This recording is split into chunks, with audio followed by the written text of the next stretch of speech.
ఇలా రమేష్ బీఆర్ఎస్ లో చేరితే మీలో ఎప్పుడెప్పుడు బీఆర్ఎస్ లో పోదామని మీరందరూ రమేష్ మీద ఒత్తిడి పెట్టి పోదాం బాబు తల్లిగారింటికి అన్నట్టు ఎట్లా తీసుకొచ్చిండ్రో ఇలా తెలంగాణ ప్రజలు కూడా ఆ నమ్మకం కోసం ఆ భద్రత కోసం ఇలా కేసీఆర్ గారి వైపు చూస్తున్నారు. ఎందుకంటే ఆ నమ్మకం ఉండే కేసీఆర్ ఉంటే గుండె మీద చేసుకొని హ్యాపీగా ధైర్యంగా మా రైతన్న వ్యవసాయం చేసిండు కేసీఆర్ పాలనలో.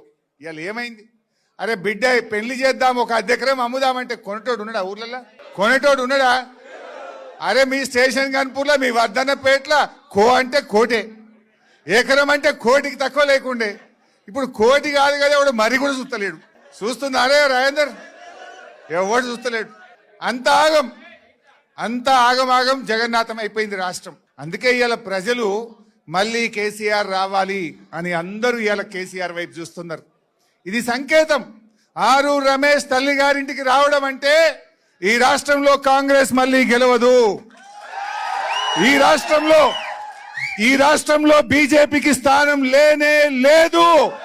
మళ్ళీ కేసీఆర్ రావాలి అనడానికి ఈ జాయినింగ్ అనేది ఒక సంకేతంగా మనం భావించవచ్చు. నాకు తెలిసి ఇంకా ఏడాది పోతే కాంగ్రెస్ వాళ్ళు లైన్లు కడతారు, కానీ ఎవరిని తీసుకునేది ఉండదు. ఈ కాంగ్రెస్ దొంగల్ని తీసుకునేది ఉండదు.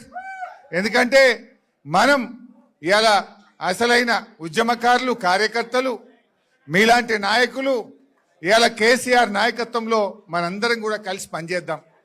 రమేష్ చేరిక డెఫినెట్గా వర్ధన్నపేట మున్సిపాలిటీ మీద గులాబీ జెండా ఎగిరేయడానికి తప్పకుండా ఈ చేరిక ఎంతో బూస్ట్ ఇస్తుంది. రమేష్ కూడా అనుభవజ్ఞుడు, ఓపిక ఉన్నది, సంయమనం ఉన్నది. పాత కొత్త అందరినీ కలుపుకొని పోతాడు.